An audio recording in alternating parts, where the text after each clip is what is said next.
بسم اللہ الرحمن الرحیم۔ السلام علیکم ورحمۃ اللہ وبرکاتہ۔ اللہم صلی علی سیدنا و مولانا محمد وعلی آلہ وصحبہ وبارک وسلم۔ رب اشرح لی صدری ویسر لی امری واحلل عقدۃ من لسانی یفقہوا قولی واجعل لی وزیرا من اہلی آمین یا رب العالمین۔ ناظرین و سامعین، آپ دیکھ رہے ہیں مفتی آن لائن اور میں ہوں مفتی سخاوت منیر نعیمی۔ ہمیشہ کی طرح آپ کی خدمت میں حاضر ہیں جناب آپ کے جمیع سوالات کے جوابات لے کر۔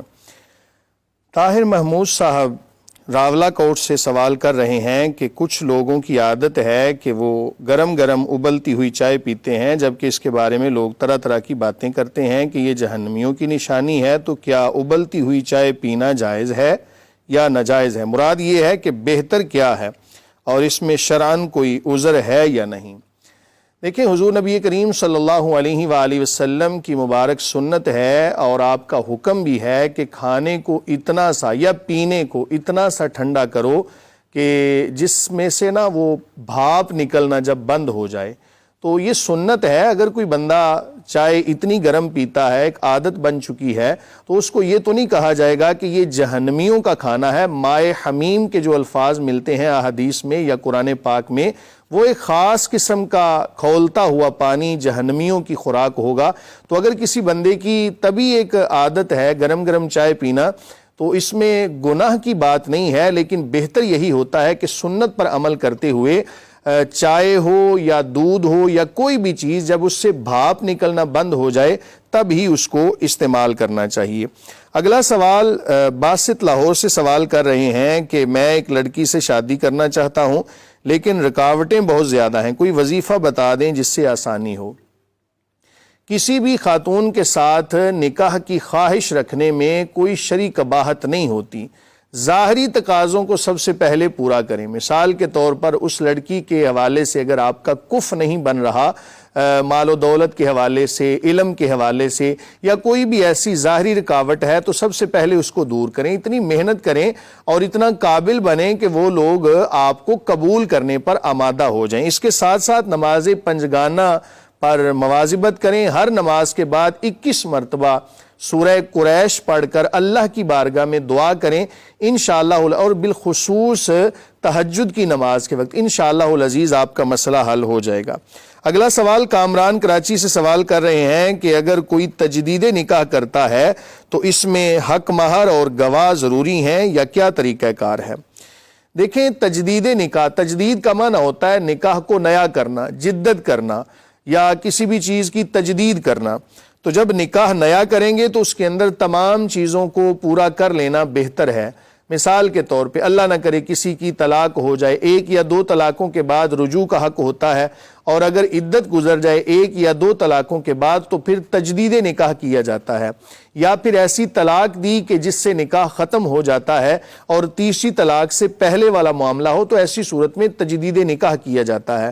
اور تجدید نکاح کی صورت میں گواہ ہونا بھی لازم ہے، حق مہر ہونا بھی لازم ہے۔ وہی تمام چیزیں جو پہلے نکاح کے اندر کی تھیں، اس نکاح کے اندر بھی ان تمام تقاضوں کو پورا کرنا لازم ہے۔ ویسے بھی تجدید نکاح کرتے رہنا چاہیے۔ اگر بالفرض کوئی ایسا عذر نہیں پایا جا رہا تھا اور آپ ویسے تجدید نکاح کر رہے ہیں گھر کے اندر، تو پھر گھر کے افراد بیٹھے ہیں وہاں پر ایجاب و قبول کر لیں، کوئی بھی چیز حق مہر رکھ لیں، تو اس سے بھی تجدید نکاح ہو جائے گا۔ اگلا سوال چندہ راولپنڈی سے سوال کر رہی ہیں کہ اگر چھپکلی رضائی یا کپڑے پر گر جائے تو کیا دھونا ضروری ہے؟ دیکھیں، ہر وہ چیز کہ جو گھروں کے اندر عمومی طور پہ رہتی ہے، جیسے چھپکلی ہے، سانپ ہے، بلی ہے اور اس طرح کی جو اشیاء ہیں، تو اگر وہ ان کے جسم کے اوپر ظاہری نجاست نہ ہو، اگر وہ کپڑوں پر لگ جائیں یا بستر پہ گر جائیں تو اس کی وجہ سے بستر ناپاک نہیں ہوتا۔ اپنے دل کے اطمینان کے لیے آپ دھونا چاہتے ہیں تو اس میں ایک علیحدہ مسئلہ ہے، لیکن اگر ظاہری نجاست جسم پہ لگی ہو، چاہے وہ چھپکلی ہو، چاہے وہ سانپ ہو، چاہے وہ بلی ہو، تو ایسی صورت میں پھر دھونا لازم ہوگا۔ بہرحال چھپکلی کے صرف جسم لگ جانے کی وجہ سے کوئی کپڑا ناپاک نہیں ہوگا۔ اگر بالفرض اس نے کوئی پیشاب وغیرہ یا کوئی بیٹ وہاں پر کر دی ہے تو ایسی صورت میں پھر اس کو دھونا لازم ہوگا۔ آخری سوال اسد اللہ گجرات سے سوال کر رہے ہیں کہ موبائل فون پر تلاوت قرآن پاک سنتے ہوئے آیات سجدہ آ جائے تو سجدہ ادا کرنا ہوگا یا نہیں؟ دیکھیں جب بھی آپ نے تلاوت قرآن پاک کرنی ہے، بھلے سے آپ زبانی پڑھ رہے ہوں، بھلے سے آپ موبائل فون سے دیکھ کے پڑھ رہے ہوں، یا آپ مصحف شریف یعنی قرآن مجید فرقان حمید کو چھو کر تلاوت کر رہے ہوں، جب سجدہ تلاوت آ جائے تو اس سجدے کو ادا کرنا فی الفور لازم ہوتا ہے، اور اگر بالفرض آپ اس وقت ادا نہیں کر سکے تو جب بھی موقع ملے پہلی ہی فرصت میں اس سجدے کو ادا کر لیا جائے۔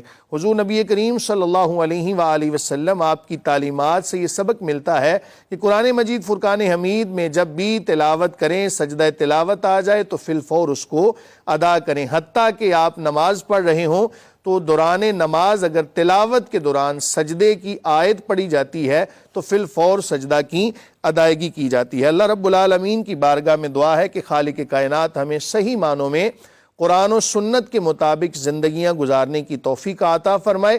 آپ احباب سے گزارش ہے کہ آپ اپنے سوالات ہمیں بھیجتے رہیے، ہمارا نمبر آپ کی سکرین پہ چل رہا ہوگا، انشاءاللہ العزیز ہم وقتاً فوقتاً آپ کے سوالات کو پروگرام کا حصہ بنائیں گے۔ آج کے پروگرام کا وقت ختم ہوا چاہتا ہے، اپنے میزبان مفتی سخاوت منیر کو اجازت دیجیے، کل انشاءاللہ العزیز نئے سوالات کے ساتھ آپ کی خدمت میں حاضر ہوں گے۔ اگر آج کا پروگرام آپ کو پسند آیا تو اس کو زیادہ سے زیادہ شیئر کریں اور لائک کریں۔ السلام علیکم ورحمۃ اللہ وبرکاتہ۔